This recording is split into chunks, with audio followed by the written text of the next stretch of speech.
The following lecture, entitled Cancer, Understanding the Cause, is a production of the Foundation of Human Understanding. And now let's join author, lecturer, and 40-year radio counselor, Roy Masters. There's a serious caller on the line who has cancer, so let me take Greg and Judy. Hello. Hi. Hi. I'm calling because I'm familiar with you. Having lived out in L.A. in the 70s, I came across you and bought the record albums at the time and a couple of books, and have since moved back east. And well, you're going back. You're going backwards if you move back east.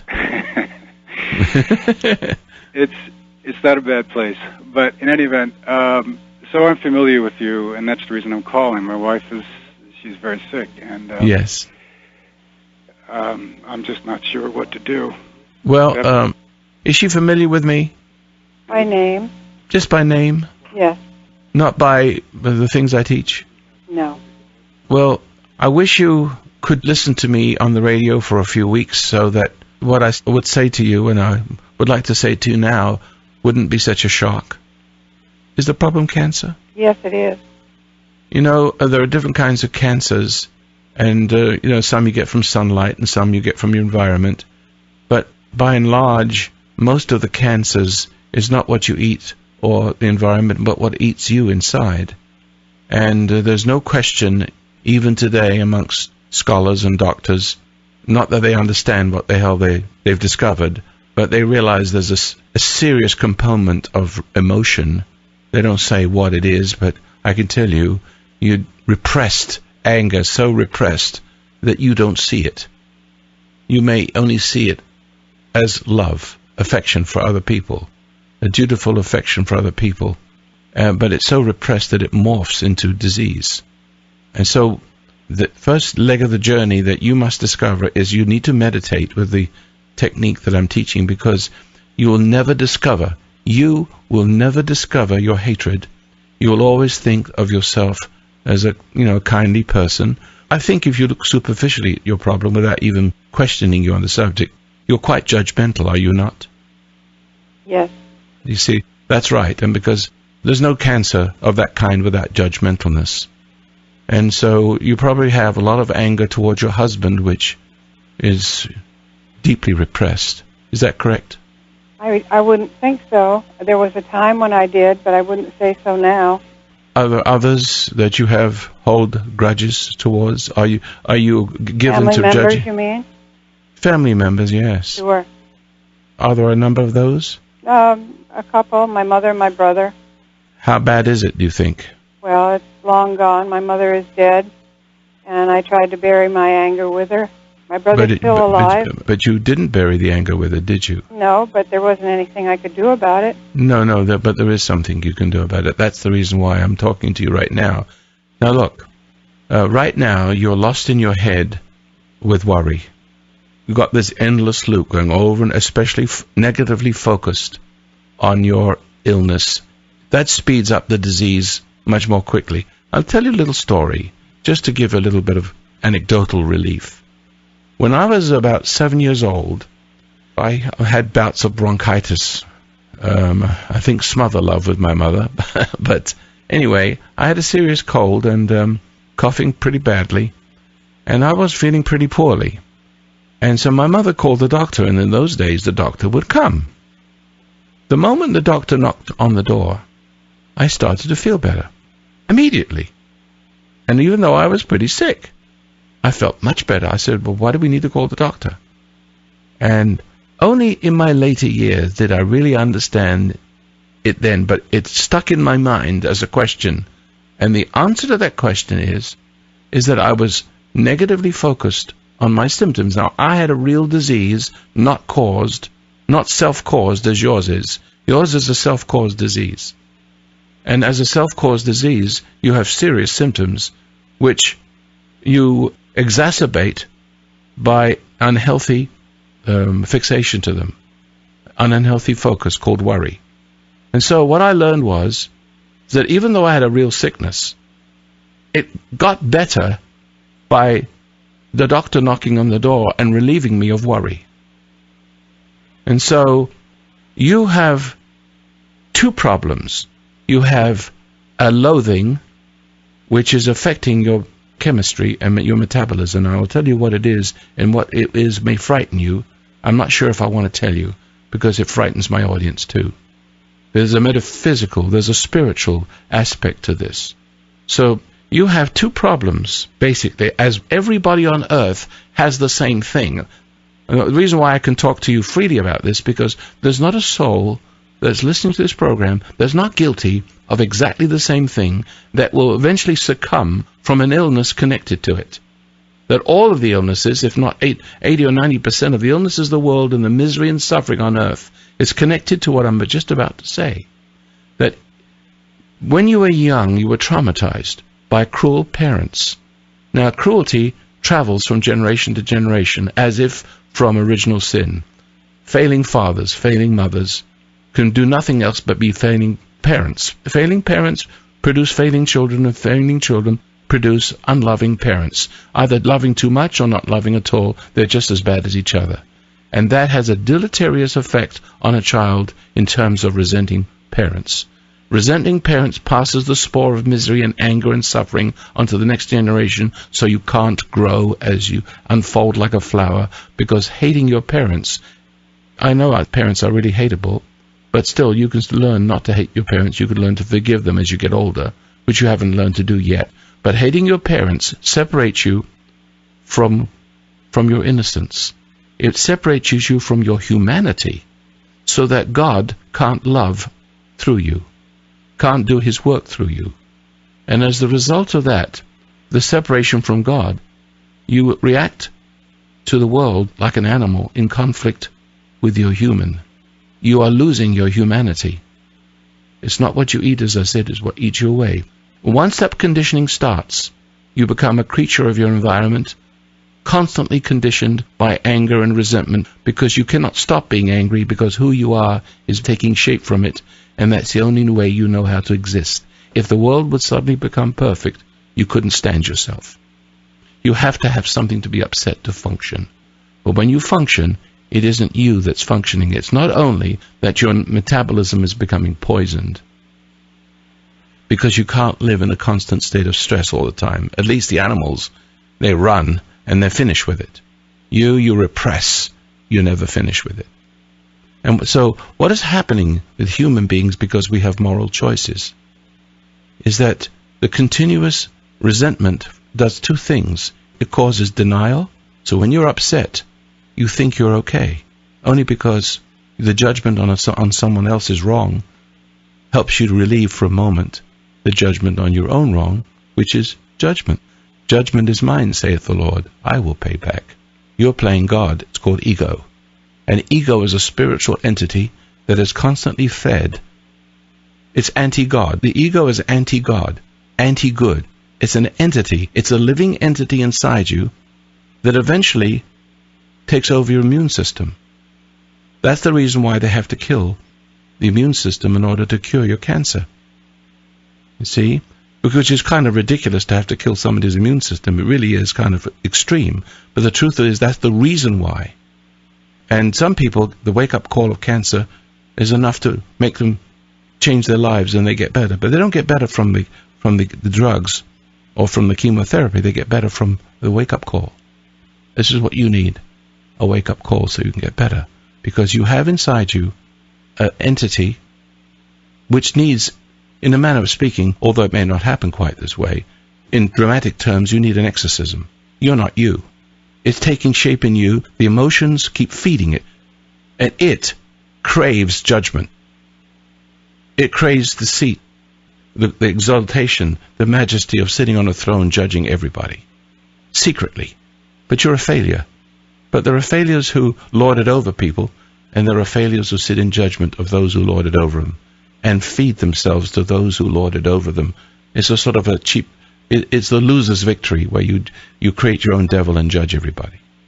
And you're sort of cringing and dying inside. Now I'll tell you this, when that entity starts to take over, you may not see it as an entity. No one sees it as an entity, except the cells become immortal. Because the evil that's inside, the nature, is immortal.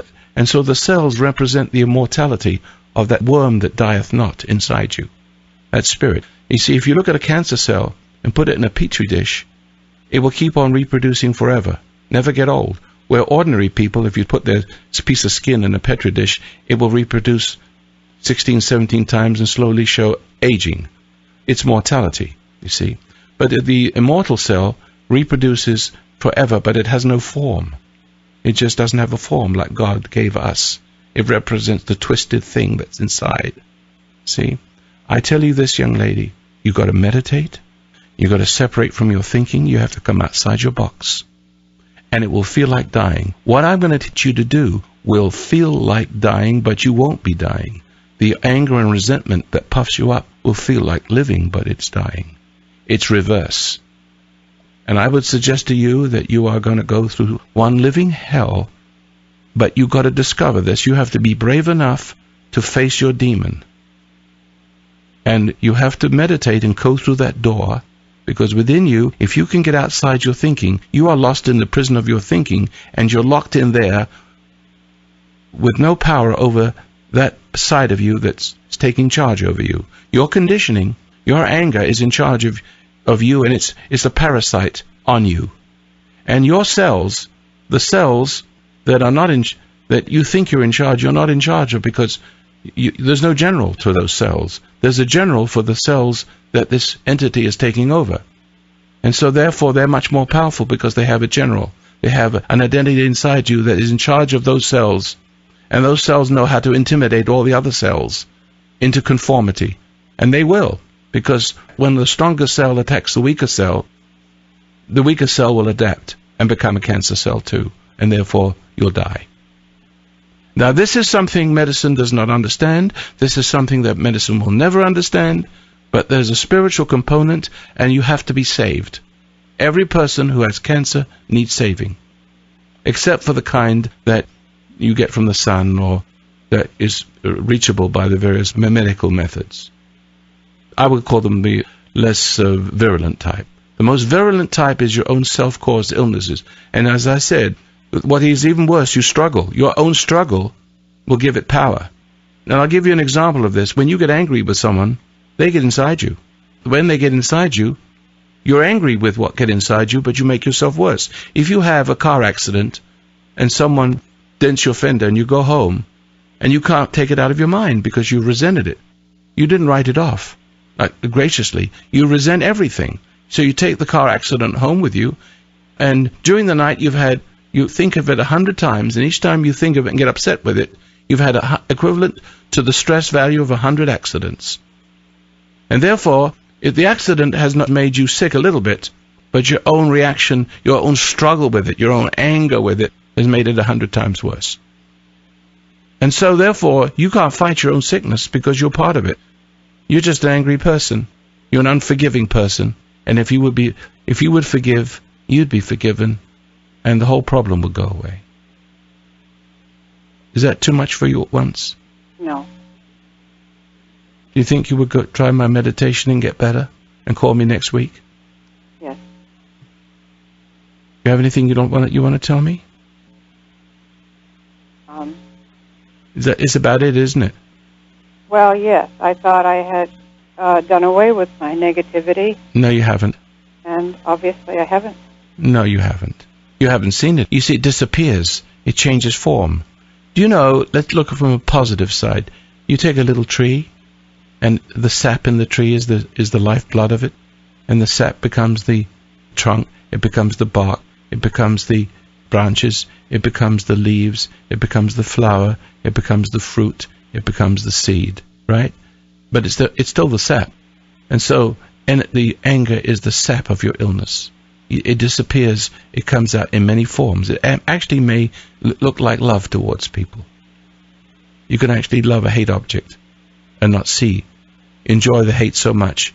You enjoy the love for that person because it's the only love you know. You can actually resent the hate object and think you love it. Yeah, because I don't feel the hate. I know you don't feel it anymore, but it's there. Do you ever get irritated? Yes. That's hate. You never see hate until it's late. Hate is not one big thing. It's an accumulation of little resentments. Mm-hmm. So if you trip over the cat, it will feed it. Mm-hmm. You understand? Yes. So what I'm teaching you is, and you're not going to get rid of hate in one big glomp. No, You're gonna because get... I've tried to myself. No, you can't do it. When I do that, when I feel a little irritation at my husband or something, I try to turn it around and be positive about it. I know you can't do it. It's too late. Once it overwhelms you, it's already fed the disease. No, I'm going to teach you to keep it at bay. So that, how would you like to have an experience like people being irritable towards you and it rolls off you like water off a duck's back as if it wasn't happening to you? Wouldn't it be nicer? Mm-hmm. Well, that's what I'm going to teach you. If you can do that, then the disease will die, because the disease grows from daily doses of irritation.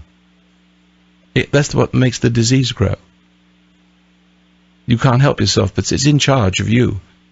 You can't help being resentful, even though you, the consciousness, know better. You know better, but you're not in charge of what you know. I will put you in charge of what you know. If you like that idea, have your husband give you the CD. I don't know if the old one, if he still has the old record. Albums. Why don't you get a new one for a brand new CD? I'll do that. I spoke to Wendy yesterday. Yes. And she mentioned tapes. She had me go to your website, and there are tapes about cancer.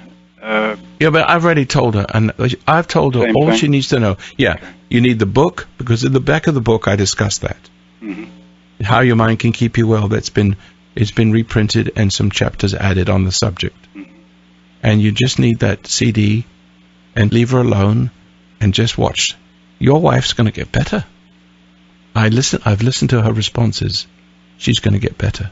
She didn't reject to anything I said. She knew I was right, and that's very important. She's accepted what I said. She sees it. Now she needs to know just that little focal point, the little irritations. Everyday little irritation. The first thing she has to learn is to get above her thoughts, where she can experience the repentance of the Creator, because you cannot repent unless the soul moves out of its delusional box of virtual reality, its cycle of worry, the endless loop of worry. That's a realm, that's your own universe. You have to move out of your own universe where you feel secure, usually with your judgments, away from the judgment on those judgments. You have to move outside the box, above your thoughts, and there God waits to repent you. She'll start to cry, and tears will roll down her cheeks, and she'll start to get better immediately. Did you try it? Yes. Thank you, Judy. You will call you on your own in a couple of weeks after you've had a little experience, would you? Yes. I'll walk you through the rest of it. It should be quite easy. Okay? Yes. Have a little faith now, will you? That's hard. I know because you don't know what it is yet. But you do understand what I'm saying, don't you? Yes. That's faith. You accept what I say, don't you? Yes. That's faith. It's a little tiny, tiny, tiny bit. That's the beginning. Believe the truth about the bad. Now, most people don't want to believe the truth about their bad. They don't want to see their own wrong. So when they're correct, they resist correcting. They resist correction. They take umbrage. They feel, if people listening to my program, actually many of them feel offended at the depth of my penetration, because egos don't like to be discovered. So I say, let them die. They all will, horribly. All right? You don't need to. You'll be all right. Thank you. You're welcome. Thank you.